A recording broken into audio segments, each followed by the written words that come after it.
up, man? It's your boy Big Tone, here fucking with Thizzler, man. Make sure you subscribe below. Check out the new interview and shit, man. Yeah.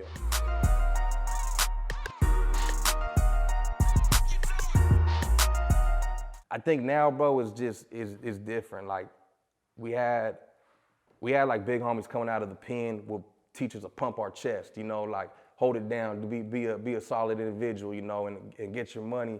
And then sometimes now I see motherfuckers super pilled out, just not even tripping on that. Like, I just see the things change, the way we conduct ourselves as our people, you know what I'm saying? And not everybody, but I see this happening a lot. You know, people not worrying about getting money and bettering themselves no more. They're more worried about what this person's doing or what this person's doing. And it would be nice to see, you know, us rise again. You know, let's be successful and get money and build. Let's have businesses, let's have things, let's buy into real estate, let's do things, because none of my people have ever broke out of that to that level. You know, I've never seen no one that has made it that in my genre that's like, damn, this dude is a well-set millionaire and he's good. He's put other people in position to get it now. You know what I'm saying? So that mentality is what I feel is missing now, bro. You know what I mean? With our people.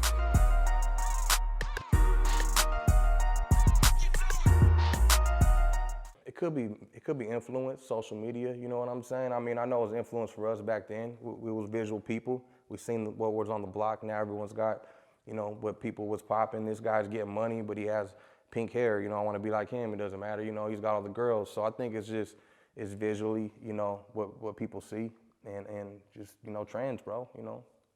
Part of the game. It's just like I always said, I understand how Smokey Robinson and all the Motown singers felt when disco came along. You know what I'm saying? They were singing smooth love songs and here comes these dudes on roller skates doing some crazy shit, you know what I mean? So it happens to every generation, bro.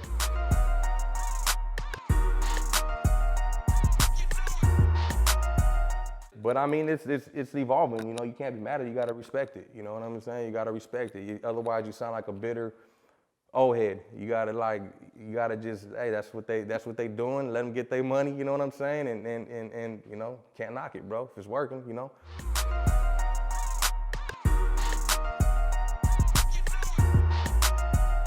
Yeah, I started my own series like Sav It Out, because Sav It Out Records is my record label, so I started I was trying to put my own people on. So like how Woodie did, he didn't go out and get big features. He didn't go worry about who was the hottest rapper. He felt who was tight in his neighborhood and his people when he gave them opportunity. He created his own stars amongst himself. So I kind of took that, got influenced by that, and wanted to do that with my people. I wanted my people to be known, and I felt like I built a platform through his platform to give these guys heard, you know what I'm saying? Which was successful. I got a lot of homies put on, you know what I'm saying?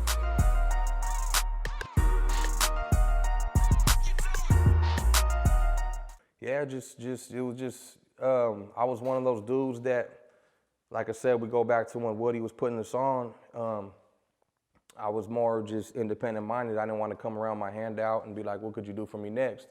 I was like, I'm gonna build my studio, I'm gonna do everything. He had nothing to do with my first project other than feature on 2 or 3 songs. I didn't ask him for no production. I didn't do that because I was just like, I want to do it on my own. I want to earn my own respect. I don't want to be known as the guy that under his shadow, you know, I just knew I was a hustler already. I wasn't waiting with my hand out. So I built my own label, which I think he respected even more. And yeah, bro, from then on, I just owned my own masters. I did everything myself, bro. I don't own nobody's shit, you know what I mean?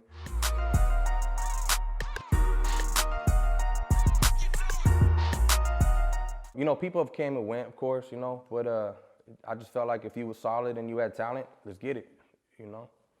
Pretty much, that's it. If you was a real one and you could rap, come on. I met a lot of real motherfuckers that couldn't rap and they got disrespected when I didn't want them on a song. And I met, you know, some dudes that were phonies that could rap and I just couldn't put them on a song because they was lying on everything. So it was just, you know, if I felt you was with it and you could spit, let's get it.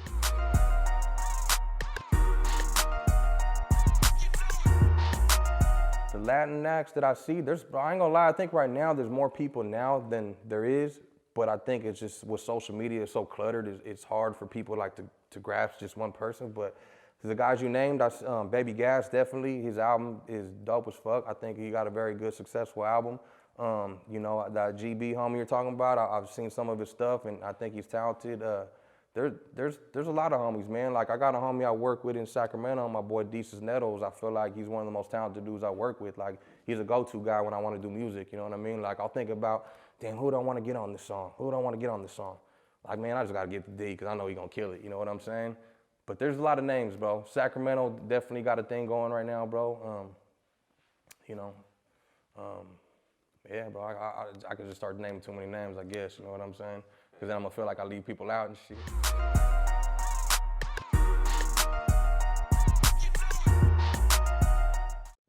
It's basically just learning to turn into a business, man, because, you know, some people are popular, but they're not making money. You know what I mean? Some people, yeah, that song was cool, but they're not becoming fans of people. So what I try to tell my artists and the people I fuck with is, you know, give your story, be genuine, be real. Don't try to sound like the next person because people fall in love with, you need them to fall in love with you. They need to know you. If they don't feel you as an artist. So like the biggest part is turning people into, you know, into a success and making money, you know what I'm saying? And when you run your own label, it's your own money. I put my own bread up. I do everything. It's my own time. You know, I built my own studio. I got my own establishment.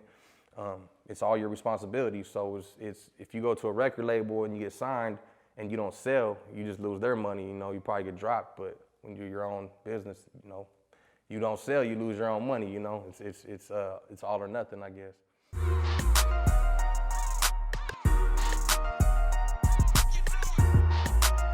I think it's more beneficial now than it was back then because of the accessibility. You know, the internet, a lot of people don't need a big setup. You could have a little M-Box and release a beat for $35 and do a video, and if you get 1 million views, you hit it, you know what I'm saying? You got, you know, all the resources, you know, you got Thizzler, you can put artists on, and you got a platform to let people see. So it's a lot easier now than it was back in our day where, you know, we had to go put flyers and posters everywhere, go to all the hood parties and hand out our CDs and do the hand-to-hand shit. Now it's a lot more easier to get it now. You could be a lazy hustler and win nowadays. You know what I'm saying?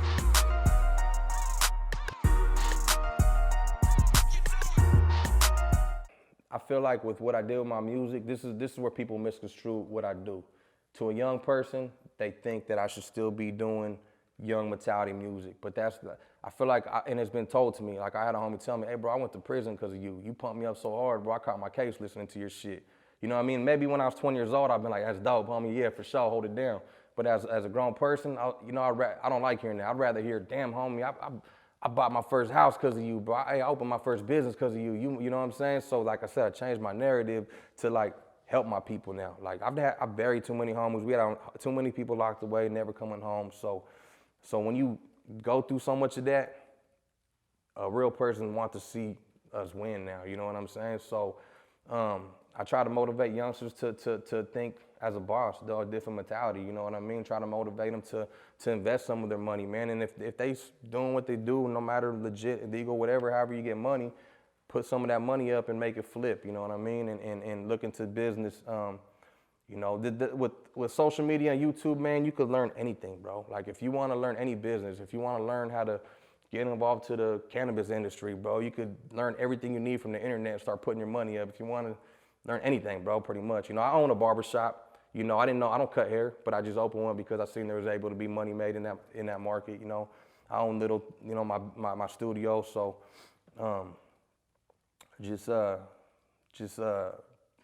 basically, man, just try to invest your money wisely.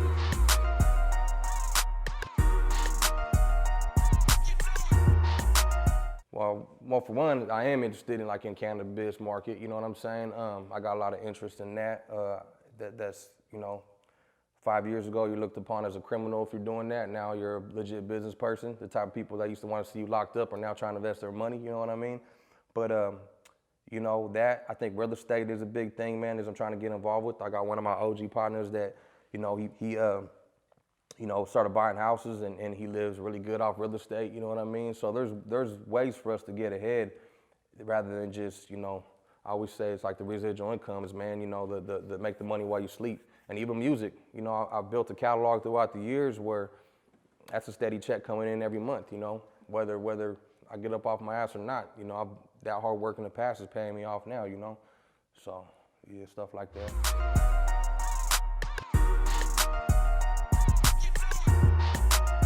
crazy because he would give me a lot of advice, man. I noticed I take a lot of that stuff subconsciously and relate it to people.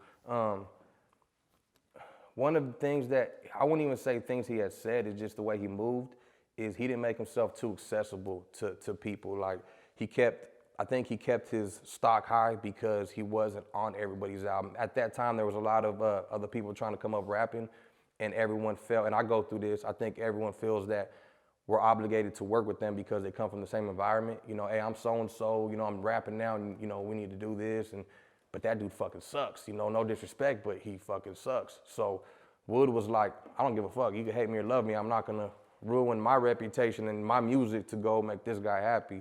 So watching him move like that, I've learned my own ways. I've always said, I'd rather disappoint a rapper than the people that follow me and buy my music. You know what I'm saying? So I'd rather make this guy mad and say Tone stuck up than just do a whack ass song that all my people like, damn, this fool's falling off now. He fucking sucks. You know what I'm saying? So definitely the way he moved was one thing I got influenced by. Him being OCD as shit. You know what I mean? Not scared to tell you if your verse sucked in the booth. You know what I mean? Hey, redo that shit. This shit was garbage, or do this. Some people, I've been in the studio where guys just rapping, no one's paying attention, everyone's smoking, drinking. They hop out the booth, hey, that shit cool? Yeah, it's good. No one paid attention, you know what I mean?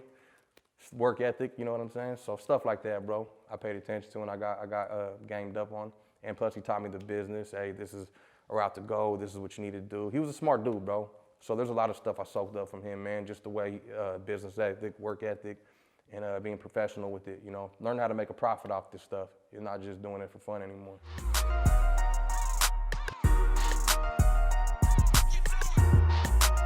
Yeah, I got the call. Thought it was bullshit because it's like the third time I heard, you know, there's always rumors about shit happening, and called whoever, you know, I was staying in contact with him to the end, and got a call back from his phone, answered, Brody, yeah, what's going on? And yeah, it was just, got the news, and yeah, it's fucked up, bro, you know.